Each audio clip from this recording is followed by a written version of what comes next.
খুব ঠান্ডা মাথায় কথাটা শুনবেন। আমার মা বোন যদি আমার কথা শুনে থাকেন একটু মনোযোগ দিবেন। একজন মানুষ সকালবেলা চাকরিতে গেছে। এই যে বাবা, আব্বু কথা বলেন না।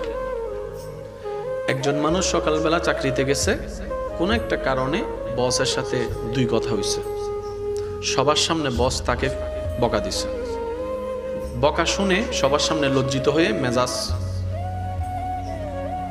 কিন্তু বসকে তো আর বকা দিতে পারে না, চাকরি চলে যাবে। এবার সেই মানুষটা আসরের সময় ঘরে আসছে 5টা বাজে। আসার পরে সামনে রুমে বসছে। মেজাজ কি বলেন না, মেজাজ কি? ঘরের বউ কি জানে এটা? ওখানে কি হয়েছে এটা তো বউ জানে না।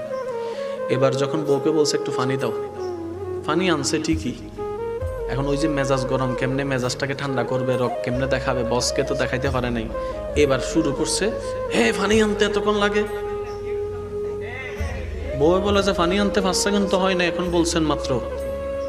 এবার যখন বউ বলছে মাত্র আনতেছি, আমি আনতেছি, এই তোরে তালাক দিয়ে দিব, এমন দিয়ে দিব।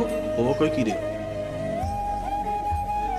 এবার পানিটা যখন নিছে, ওই যে মেজাজ সকালবেলা 10টার মেজাজ দিছে আসার।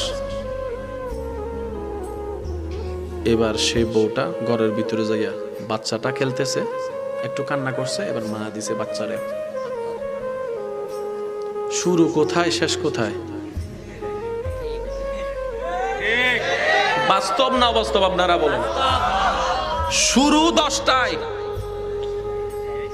শেষ পর্যন্ত ওই রাগটা উঠছে বাচ্চার উপরে। বাচ্চা হদাই গ্যাং গইলাম, বিনা অপরাধে সাজা, বিনা অপরাধে